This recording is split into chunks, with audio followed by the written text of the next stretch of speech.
one. Hello. What I'm really wanting to do today is not a conventional lecture. In many ways, I'm just showing you some pretty pictures. It's armchair travel, but also I think it is important, it is useful to take a serious message from it, that when we travel, we're traveling at a very fixed point in time. And so the images that we take become a record of a place at that particular point in time. And for me, this journey, which I made in the late 1980s, 1988, just over 30 years ago, I hadn't really realized, but in fact, some of the places I was lucky enough to visit are now inaccessible. Some of the monuments have changed, have gone. In some ways, when I was in the west of China, I was able to just very much on the surface, of course, because I was moving through, but I was able to record a life that has already changed. Also in Beijing, whereas you'll see when I was there were no cars, it was all bicycles and things.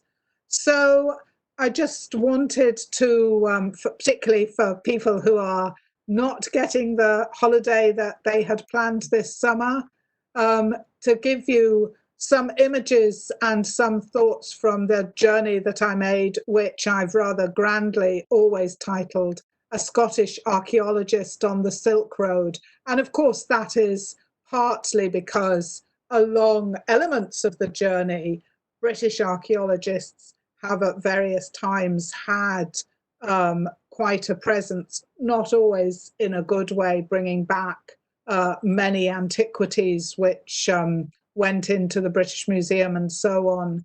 And so I kind of was thinking along those threads when I put the title together.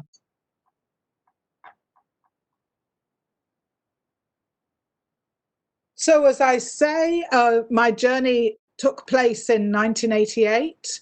I flew out to Pakistan in early September of that year. And what I'd wanted to do, I was very keen because of my interest in mobile lifestyles. I was wanting to travel in places where people still lived a mobile lifestyle, and I was just interested in looking at the sorts of structures and dwellings and things. This wasn't serious research, it was just holiday snaps, but I wanted to use it to broaden my experience. And also I was interested in going to Kashgar because I'm not sure whether it's true, but at the time I understood it to be the city in the world that's furthest away from the sea. And because in Britain we're always close to the sea, I was very interested to see that. And also because Kashgar very much is very cosmopolitan, Arabic still being spoken and things, although it's right over, obviously, into Asia. So I was very, very interested to be somewhere that was kind of a melting pot of cultures. So as I say, I flew to Pakistan. In fact, I remember that I got my plane tickets the day that General Zia was shot down and killed in I think a helicopter crash, if I remember rightly. So even though none of the issues that we experience today with traveling in these places existed, even then it was a very different sort of place to travel. And we stayed 2 or 3 nights. Oh, another thing I should just say is that I was traveling with a group, with a very small company called Study China Tours. Sadly, they don't exist anymore. I think there was about 12 or 14 of us, and it was fantastically arranged. The reason I went with a group was because I didn't speak any of the languages along the way, and I wasn't sure about things like travel infrastructure and things. And so I just felt that for a journey of this magnitude, it was better to have someone who'd arranged travel. As it turned out, that was a very good thing, because I don't think we ever used the method of transport that had been advertised in the brochure. We did make it to all the places we were told we would go to, and we went to some extra places, but there was a lot of adjustment happened along the way. Anyway, so the journey starts in Rawalpindi, where I just loved the old architecture, obviously very much a legacy from colonial days, but the intricacies and the delicacy of this architecture I thought was just fantastic. Again, more architecture. This is sort of in the bazaar in Rawalpindi, so you can see all the quilts and bedding laid up in the sun for storage and so on. Really, really beautiful buildings there.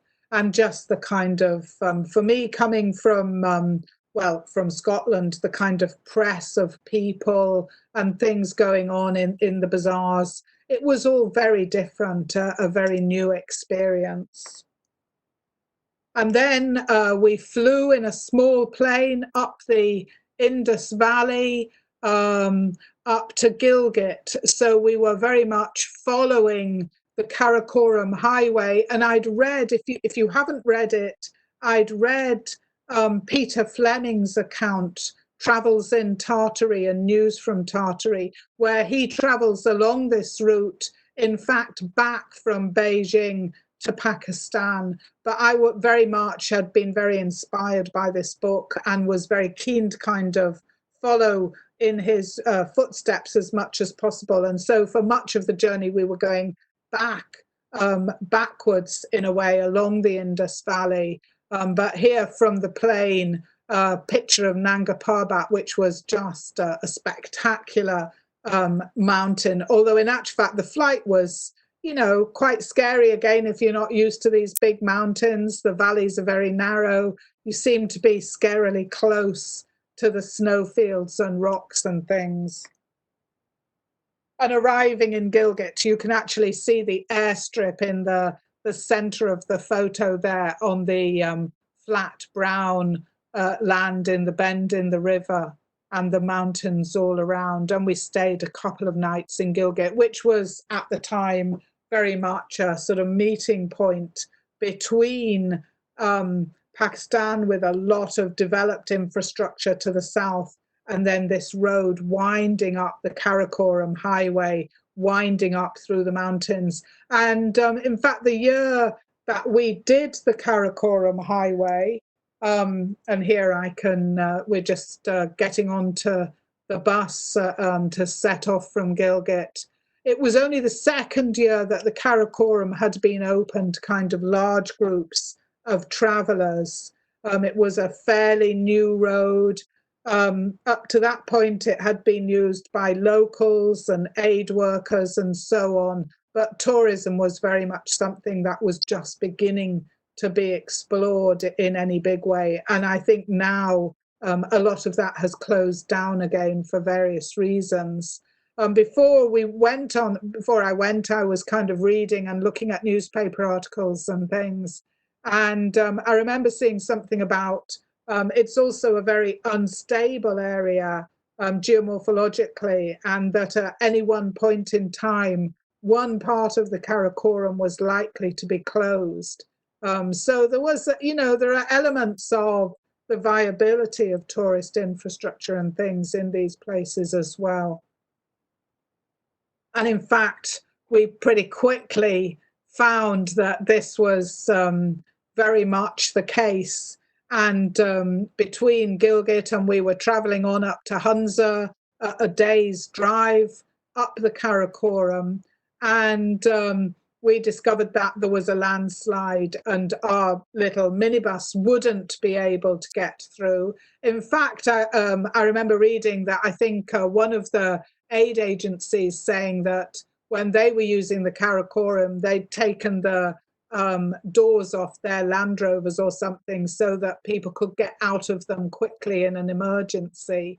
Suddenly it all became very real anyway when we came across this landslide. And we sat around in the bus for a bit, and then we all, in fact, were told that we would have to get out of the bus, and porters had been found who would carry our luggage, and we would make our way down a path. The road had been closed for 2 or 3 days, and we would have to walk alongside the edge of the river, which at this point was a very, very fast flowing, not a kind of British river, even that far up into the mountains. It was a much bigger, much faster river in its little ravine. And we were going to have to come down this slope, which, as you can see, wasn't that sort of tourist friendly, shall we say, with people very kindly carrying our luggage. We would skirt around the bottom of the landslide and come up on the other side where buses had been procured, where a bus had been procured. So we set out to do this. And actually, as we were walking along the bottom bit of the road, or below the road, the landslide started moving again, which, again, it's a good example, I think, of how tourism can lead us into quite scary situations that we really, it can lead us to take risks that we shouldn't be taking. And indeed, I can remember these massive boulders kind of coming down all round us. I can't remember taking the photograph. I'm not really sure how I had the presence to do that. But looking back on it afterwards, it was one of those things where you do have to kind of question your own judgment. And it's a good example of tourism sort of getting the better, one's quest to be a tourist can sometimes get the better of us. We then waited a bit on the other side, lots of locals, I mean, everybody was doing this, and then set off again in a new bus further up into the Hunza Valley, and here where we stopped for lunch, looking up at Rakaposhi, another of the Himalayas, very, very majestic. And as we moved up the valley, here, in fact, this is a photograph taken looking back the way we'd come from the hotel terrace. But we moved into these very, very fertile agricultural lands. And it was very interesting to see the contrast between the fertile land, and the river had cut down through it, and then these barren mountains up above it. But the valleys, the sides of the valley were really beautiful. And everywhere you went, there were small fields and cultivation, the eponymous apricots everywhere, and other crops being grown then with the mountain.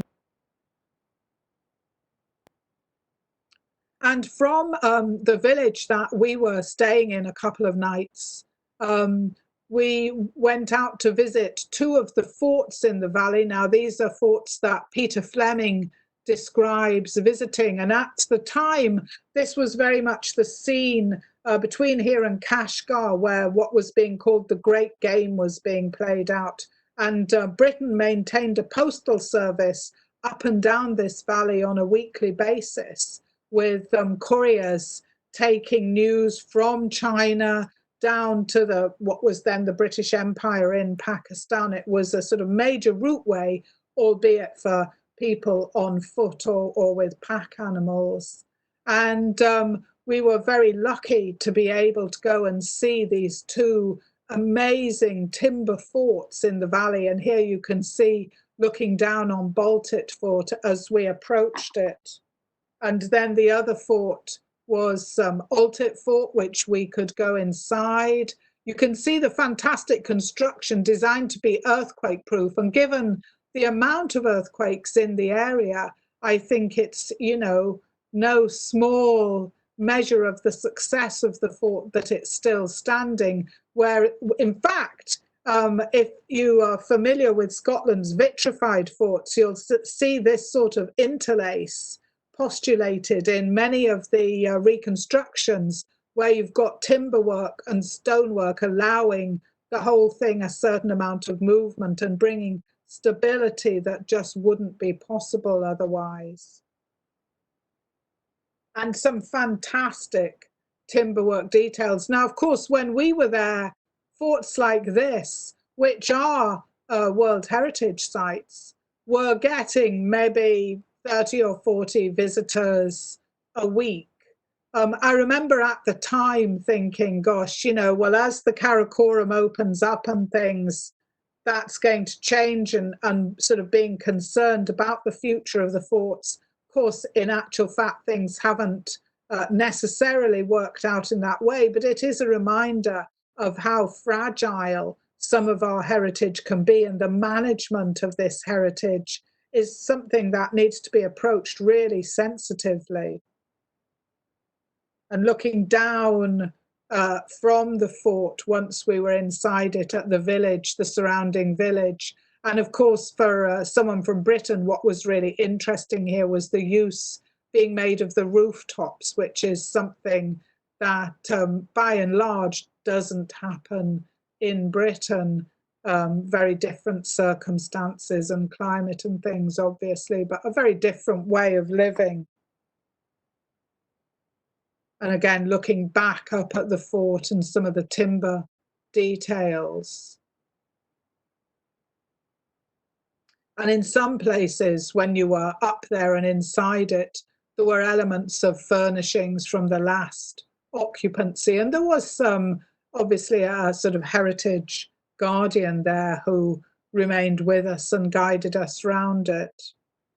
But generally, a fantastic experience. And then we went on further up the Karakoram. It was a long, long drive from Hunza up, and you go over the Chinese border in a day. Not really anywhere to stay. There was a long stretch, I think about three hours worth, where you were in a no man's land between Pakistan and China. But the interesting thing for me now is you can see the Karakoram snaking away on the right-hand side of the screen there. You can see there's no traffic or anything on it, but it was designed to be very much to open these areas up. But in fact, all the land, or all the lower land, including the road, in this particular photograph, is now totally underwater because after I was there, many years after I was there, another earthquake brought landslides which dammed the river, and the whole area flooded. And for a long time, the only way you could get up the valley was, in fact, by using boats to get up. They had to resettle some of the villages, and then local people started up businesses using boats to take traffic from one end of the Lake Atabad, to the other. Now, in fact, they have rebuilt the highway higher up along the edge of the lake. And there was a lot of press coverage 2 or 3 years ago when the highway sort of reopened once more. But again, it's a good example of just how the earth is constantly changing, and places that we might take for granted are not necessarily as fixed and as stable as we might think they are. But I was very lucky to be able to see all this pre the flooding. And we moved further up. This is moving into the no man's land as we get towards the Chinese border. And for me, what was interesting was the youth of these mountains. In Scotland, we're very, very used to mountains that have been eroded and really worn down. And here you've got mountains that are very young, that are still sharp and jaggedy, and you can see the big scree slopes running off them. A very, very different landscape to the sort of mountains that I was familiar with. And this is really getting up towards the summit, which is very, very high. You also have to be careful of oxygen and altitude sickness up here.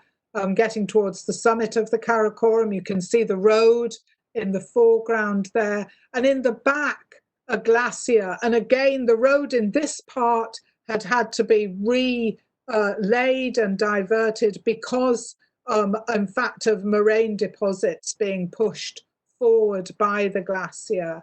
And so this was a new section of road.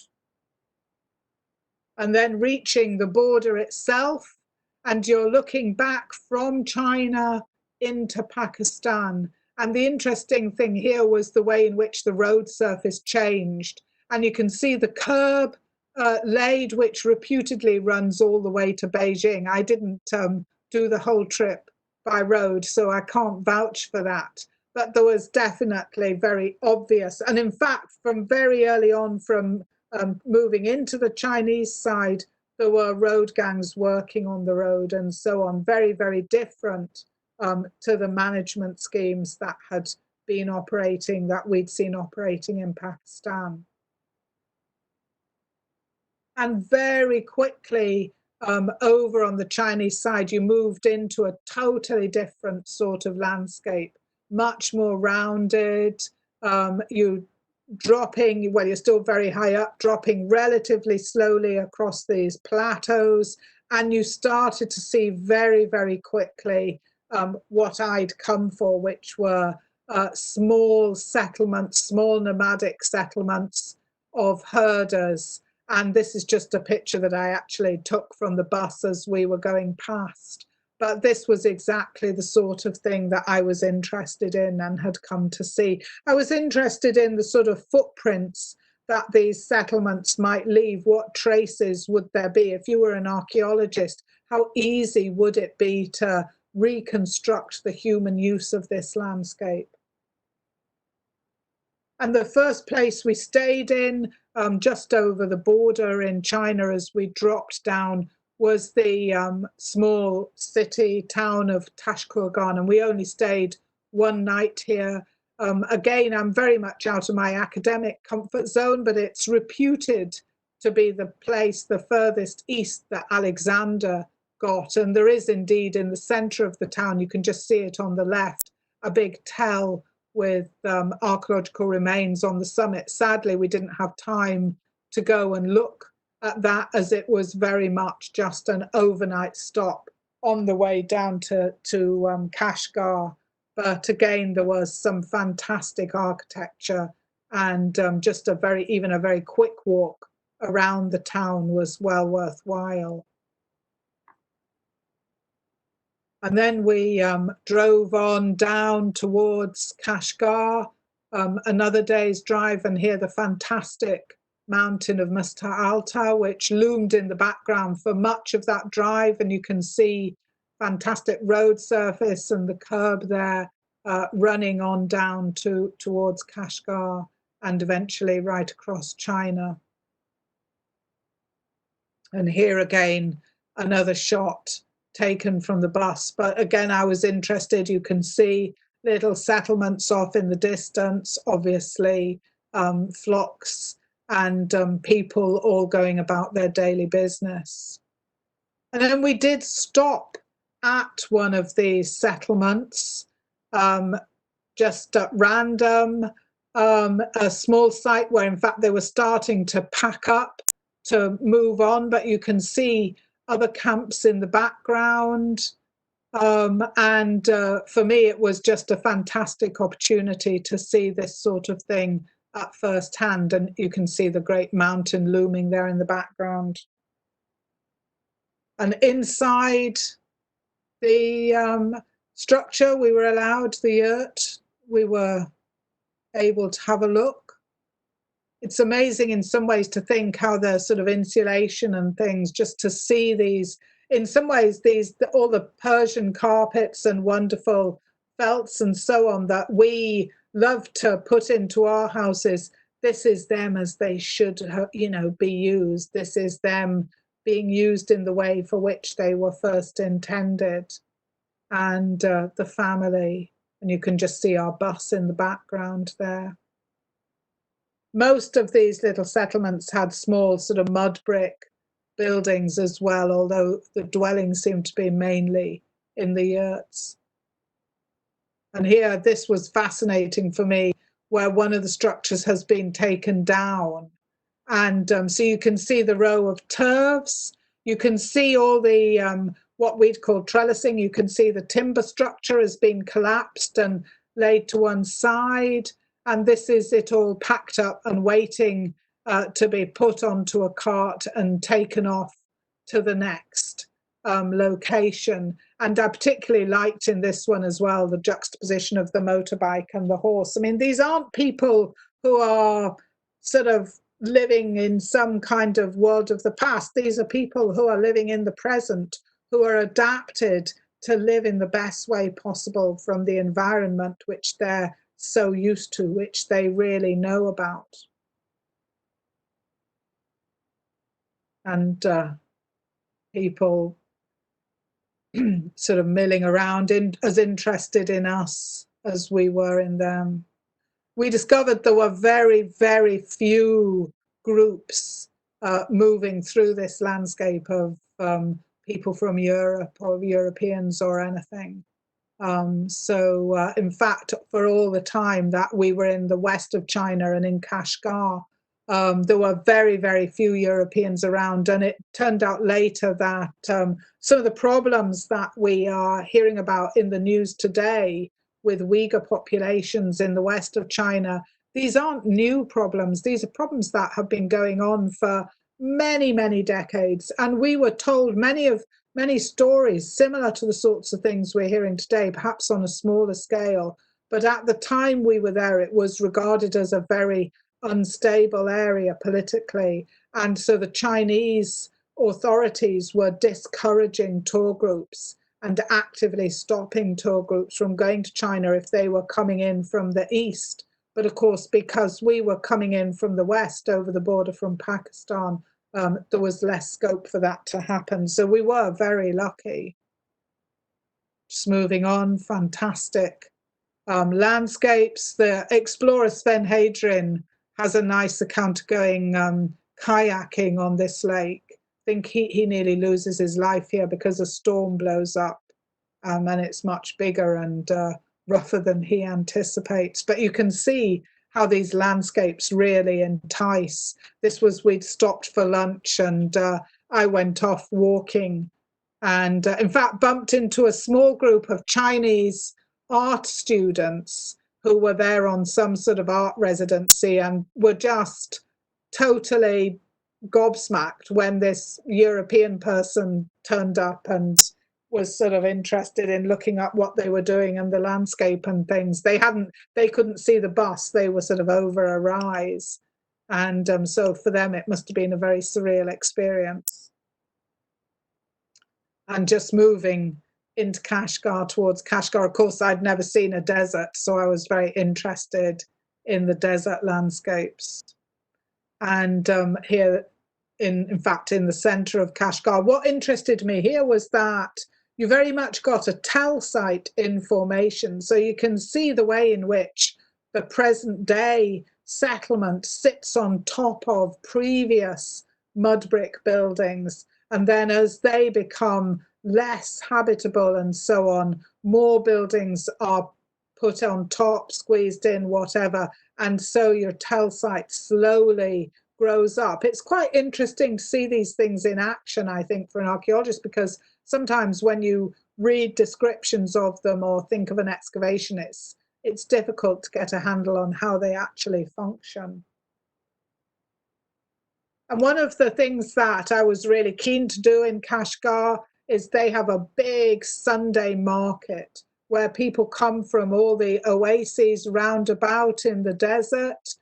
This part of the desert is called the Taklamakan, or going off towards the east, which roughly translates into something about if you go into it, you won't come out of it.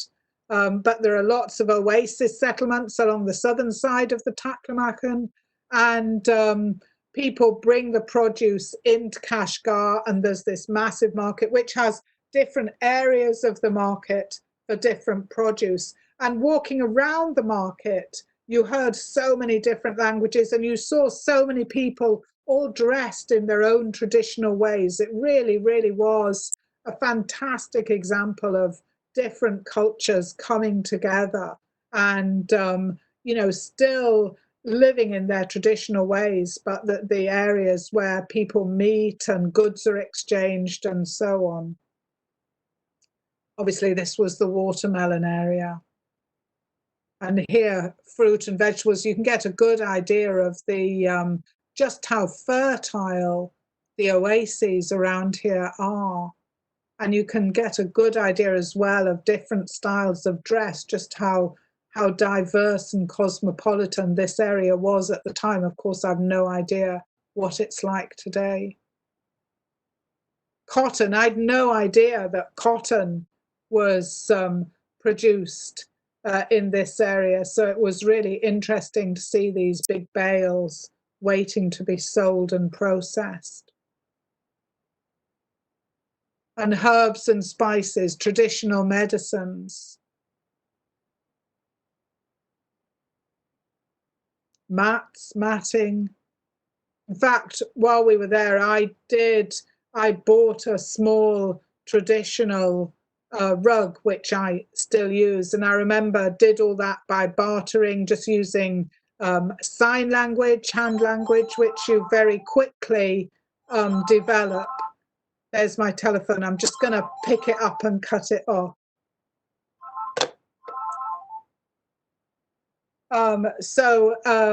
It was very easy. You could quickly work out numerals and things using your fingers.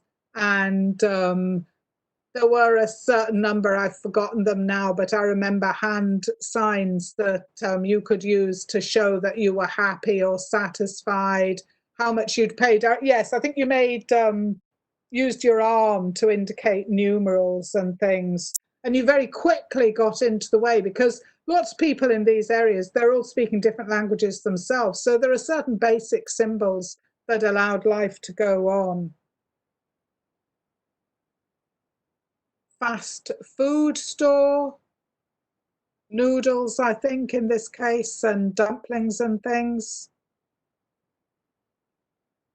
And these fantastic materials, fantastic colors and things. And of course, what interested me with these particular materials was that much of this produce in this area of the market, it's the sort of thing that we see in markets in Britain. And in fact, it originates here, or it used to.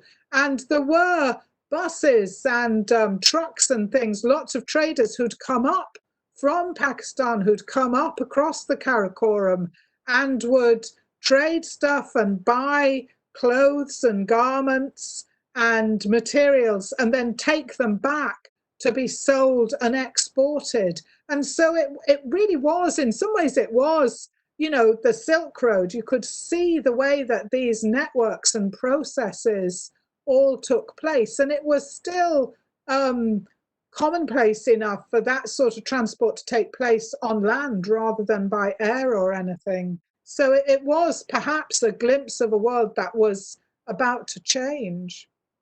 Spices, ground chilies and peppers and things. Very much something after my own heart. And here in the center of Kashgar, this was fascinating, and I was, you know, not something I expect to see, but this is a guy repairing pottery. You can see some of the broken pottery on the right-hand side. And he's using, as you can see, a little bow drill to make holes in the pottery. And then, in fact, with little metal rivets, he can refix the broken pieces or seal up holes and things. And of course, we see this sometimes with prehistoric pottery, this method of repair. And also I've got a couple of 19th century pieces or early 20th century dinnerware from my family, dinner plates that must have been precious enough because although broken, they've been put back together with rivets. And I'd always kind of thought it was vaguely bizarre and wondered about how it was done. And here's somebody doing it. So for me, that was a fantastic opportunity to understand a process for which I had evidence, but not understanding, to actually see it taking place.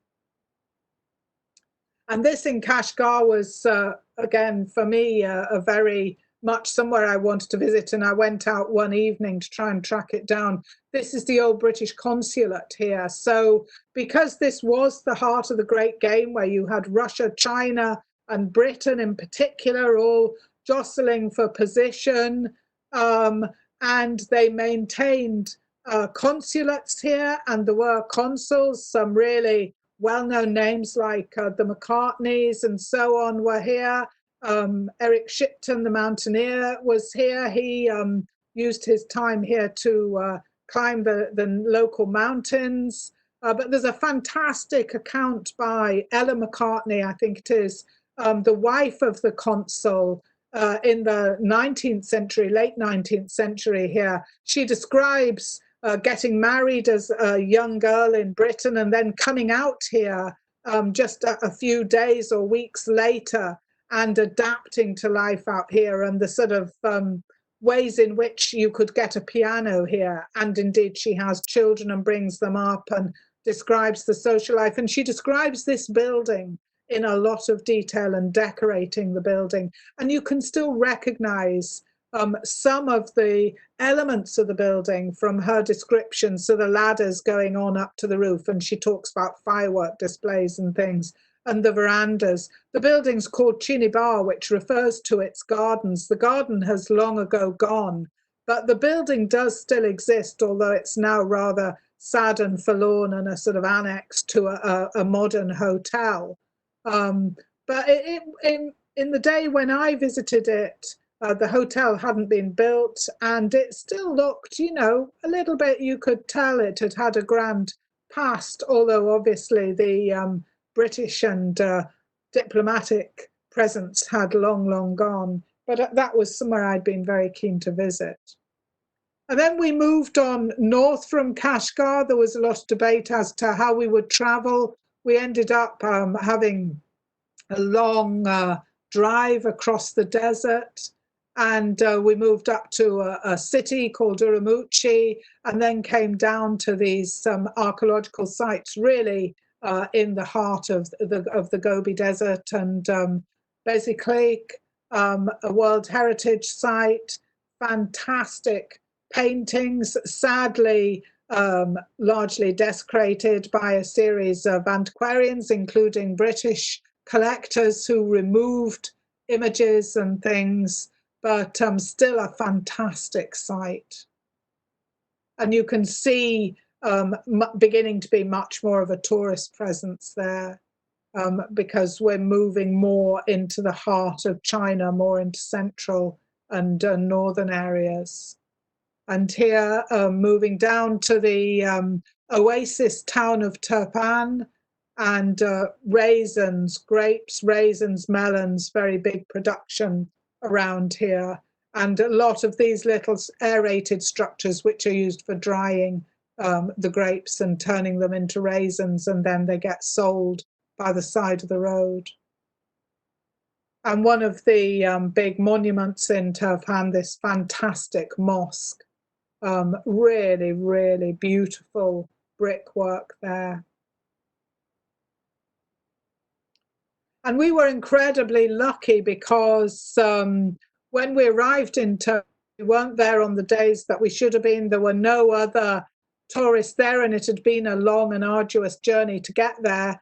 And everywhere you went, you had a Chinese guide. We had a permanent tour guide who was fantastic, allocated by the Chinese Tourist Board. And then there were local Chinese tour guides. And when we were in Turfan, as I remember, the allocated guide was, because we were there on a different day, was doing something else. And we were allocated a new guide who normally worked in an office, and made it very plain that he was so pleased to be out for a couple of days, visiting sites and just getting out away from the bureaucracy of office life.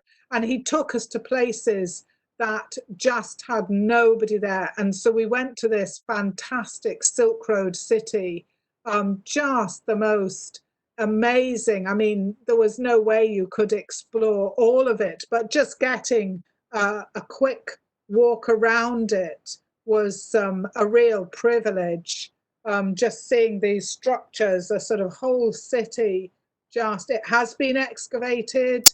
And in some ways, you can see there's quite a bit of erosion taking place. I think management of these sites, which are very, very fragile, and it's a harsh atmosphere, harsh climate, quite difficult, but it was just the most wonderful experience. You can see the city was laid out on a a bend in the river, as I remember. And these were big cities that would have been big trading cities when the Silk Road was at its height as a trading route. And another place we went to visit, the city of Gaochang, where we were able to go into these underground tombs, which still had the bodies in them at the time. The bodies have now been taken out of them. But these tombs they had fantastic paintings. I didn't take any photographs because they were not very savory places to be inside. Because, of course, with lots of people starting to go in and out of them, the atmosphere had changed. The bodies weren't necessarily in the best state.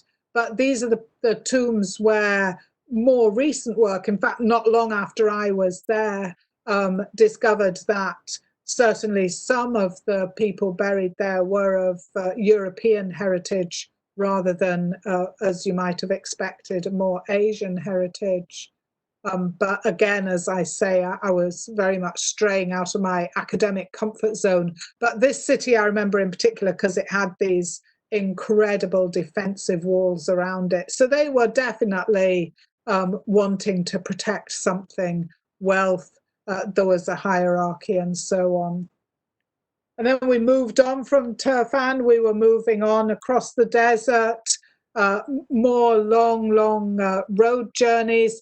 We had been supposed to fly this bit, I think, or possibly go by train. So in some ways, we were getting a very kind of privileged glimpse of a part of China that very few Europeans would at the time have normally be visiting. And here there was some work to build a new bridge for the road. And here, this was another unexpected bonus. This is the Great Wall of China, but this is what it looks like towards the western end, where it's not been reconstructed and where it doesn't have hordes of tourists. And again, being able to stop and walk and explore it with very, very few people around was a real privilege. And then you get to this fort, which is the fort at the western end, which had been reconstructed. As you can see, they were very much in the process at the time of turning it into a big heritage site. And these buildings in the foreground were going to be some sort of craft market, and they were working on the pagodas in the background and things. So the idea was very much to start opening the area up for tourists, and we were there just before all this sort of thing was complete. And then we moved on. In fact, we did eventually get the train ride that we'd been promised in a wonderful sleeper with, I remember, with beautiful brass fittings and very comfortable beds and things. Still a lot of the trains being pulled by steam, as you can see here. And we were moving on to the city of Lanzhou, and just taken from the road roofs in a small village that we passed through. Getting to Lanzhou, this was really our first experience of the kind of China that we all think we know about, with tea houses and parks and the sort of architecture that was much more familiar to me at the time from the guidebooks and so on that I'd read. And in this particular park, it was a public holiday, and there were people out. They were making lollipops out of caramel and selling them and spinning caramel and things. It was fascinating to watch. And then we moved on to Xi'an, and these pictures are obviously not mine. These are ones you couldn't take pictures inside the Emperor's warriors. But I was very, very lucky here because there was an office as you were sort of going through the tourist route, if you like, which said on the door in Chinese, but the guide, who by that stage knew I was an archaeologist, translated it. It said something like archaeology office. And he knocked on the door, and somebody came. And again, at the time, there weren't that many tourists around. We were much more into a tourist area.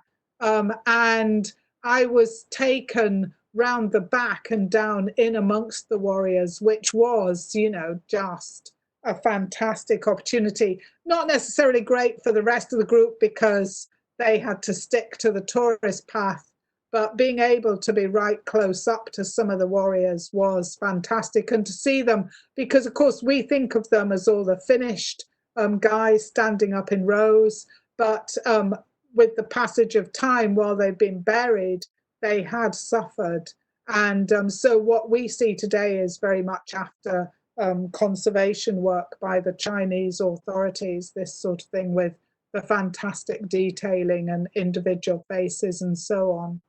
But Xi'an is a fantastic city. It's got loads of antiquities, not just the emperor's warriors. There are other tombs, and it's a walled city, so you can walk around the walls. And there are these beautiful pagodas, some of which are very ancient and linked to various events in China's past. In some ways, it reminded me of the city of York, that sort of intensity of antiquities and things. And then from Xi'an, we flew to Beijing, which was a very, very different Beijing. You could just see things starting, the sort of developments, the Beijing that we know today. And of course, you have to remember that I was there just before the events of Tiananmen Square. I was there the previous year to that. So China at the time was very much opening up. And there was a lot of development beginning to take place. And here you can see in a suburb of Beijing, the sort of old traditional architecture being pulled down and making way for more modern architecture. And when I was in Beijing, I did obviously stay with the group, and we did some trips with the group, like this one to the Forbidden City and Tiananmen Square, the entrance into the Forbidden City and so on. But also I did go off by myself a bit, which was something that was quite nice to do. But here, inside the Forbidden City, and again, I think you can see that although there were many more tourists there, it really wasn't crowded. Just fantastic detail in all sorts of materials. Obviously here with bronzes, enamel tiles, tiling, the marble carving and things. It was just a fantastic place and enormous. You could spend a long time exploring it. And down into the garden areas. Very, very beautiful. But as I say, I did go off by myself a bit, together with somebody else from the group who'd traveled in China before. We got the hotel. We were put up in a very modern hotel, and the receptionist kindly wrote out some cards with one side in Chinese and one side in English for us. And we used those to get around. So they said things like, "Can I hire a bicycle?" And we hired bikes and went off cycling. There were practically no cars, so cycling around Beijing was fantastic. We went and visited a silk market, and one of the days we went to a lamasserie where there was a festival taking place, so there were a few more people around. But it was very nice just to feel. We went and ate out. I got a haircut, all sorts of things, just to be able to explore a bit by ourselves. And here inside the lamasserie, some of these statues had been brought out for the festival, and some of the young monks. And then I went on from China just for my last few slides. In fact, the organized trip finished there, but being in Beijing, I was very keen to go to Mongolia, which at the time was still quite a closed country. You had to get permission to enter, and I got my visa and tourist card and took the train from Beijing to Ulaanbaatar, and So here, this is in fact from the train coming to Ulaanbaatar, and then I had a week in Mongolia, where you had to have a sort of individual tourist guide. You weren't really allowed to move around by yourself. And I can remember that every day I would be taken to see these sort of big um, Soviet style, if you like, or communist era sort of buildings and museums and things in Ulaanbaatar. And then every evening at 6 o'clock, I would say I was very tired and needed to go to bed. And then after my guide had left, I would go out and just walk around the streets and sort of explore a bit by myself. But one of the days, together with another tourist who was staying in the hotel, there were only two hotels in Ulaanbaatar at the time, and I stayed in hotel number 2. We did pool our resources and got our guides to hire a car and a driver, and we did get out into the countryside, which was interesting. And here you can see a small village. The interesting thing about this is that the settlement, the main settlement on the slopes, is actually comprises the tents, the gurs, each inside their own little compound. And the only kind of permanent buildings are down in the centre, where there was a shop and a school and a little museum and things. But we had to be, really, you weren't encouraged to travel outside of the main cities very much at the time. Later on, I did get to know Mongolians because, interestingly, when I then travelled on to Moscow and across Europe to come home, I was put on a stopping train from Ulaanbaatar to Moscow. It was obviously the Trans-Siberian, or a branch of it, but it wasn't the main one that tourists did. So there were only 3 or 4 Europeans on the train, and it was full of Mongolian students going back to the Soviet Union for education. And so I spent the whole week of the train journey in the company of students, and again using dictionaries and sign language and things, talking and learning about their lives. And most of them at least had grandparents who still practiced a nomadic or semi-nomadic life. And really, settlement in the cities was still not sort of a huge part of the population or anything at the time. And so just another of the sites in Ulaanbaatar, but some rather nice images, I thought, just a couple to finish with. The Lamasery.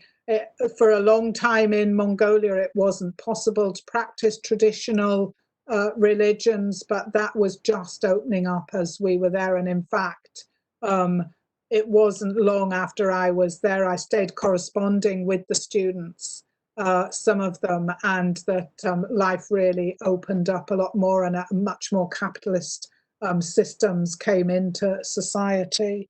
But just to finish with this rather nice picture taken in the Lamasery in Ulaanbaatar. And from there, I got the train back. I spent a week in Moscow and then came across Europe. And of course, that was an interesting journey because it was, again, before the fall of the Berlin Wall. So we had to cross lots of borders, and the trains were searched. I remember them unscrewing ceiling panels and things, but it was very much back to Europe after that. Thanks.